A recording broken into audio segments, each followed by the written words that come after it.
ফ্যাসিবাদের নির্মমতা শিকার অসংখ্য মানুষের কান্না আর হাজারো প্রাণের আত্মত্যাগের মধ্যে দিয়ে অবশেষে আজ থেকে পুনরায় যাত্রা শুরু হতে যাচ্ছে জনগণের ভোটে জনগণের কাছে জবাবদিহিমূলক সত্যিকার অর্থে জনপ্রতিনিধিশীল জাতীয় সংসদ। বাংলাদেশের জাতীয় সংসদের রাজনীতির এই ঐতিহাসিক মুহূর্তে আমি আল্লাহর দরবারে শুকরিয়া জানাই, যার অশেষ রহমতে আমরা একটি ন্যায়ভিত্তিক গণতান্ত্রিক মানবিক বাংলাদেশ প্রতিষ্ঠার লক্ষ্যে যাত্রা শুরু করতে পেরেছি।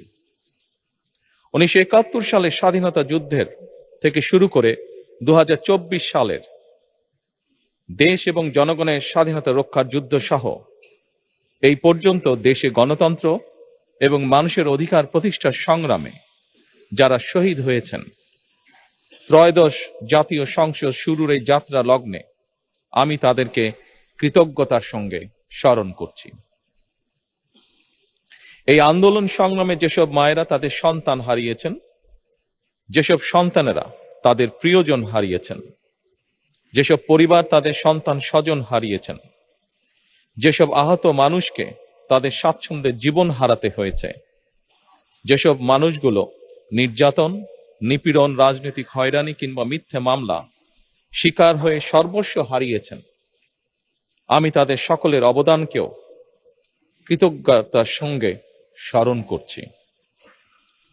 দেশের ছাত্র জনতা, কৃষক, শ্রমিক, শিক্ষক, কবি, সাহিত্যিক, সাংবাদিক, চিকিৎসক, প্রকৌশলী, আইনজীবী, কামার কুমার, জেলে তাঁতি, গাড়ি চালক, ব্যবসায়ী এবং সরকারি বেসরকারি চাকরিজীবী, গৃহিণী, সারা দেশে গণতান্ত্রিক রাজনৈতিক দলের নেতা কর্মী সমর্থক তথা সর্বস্তরের সকল শ্রেণী পেশার মানুষ যাদেরকে গুম, খুন, হত্যা, নির্যাতন, নিপীড়ন, মিথ্যা হামলা মামলা কিংবা জীবন্ত মানুষের কবরস্থান তুল্য বর্বর বন্দিশালা, আয়নাঘর, কোনো কিছু দিয়েই যাদের গণতান্ত্রিক আকাঙ্ক্ষাকে রুখে দেওয়া যায়নি,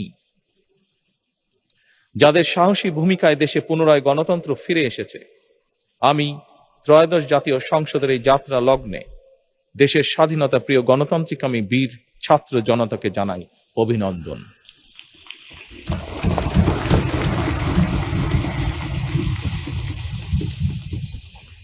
সম্মানিত সংসদ সদস্যবৃন্দ,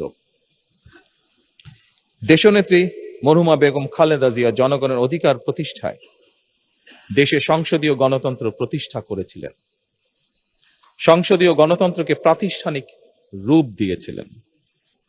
সেই গণতন্ত্রকে প্রহসনের রূপ দিয়ে জাতীয় সংসদকে হাস্যরসের খোরাকে পরিণত করা হয়েছিল। দেশে তাবিদারি শাসন শোষণ কায়েম করা হয়েছিল।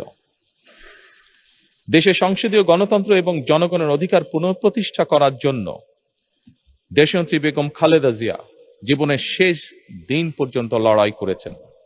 জীবনে কখনোই স্বৈরাচার কিংবা ফ্যাসিবাদের সঙ্গে আপোষ করেননি। দেশে আজ থেকে আবারও সেই কাঙ্ক্ষিত সংসদীয় গণতন্ত্রের যাত্রা শুরু হলো, আলহামদুলিল্লাহ।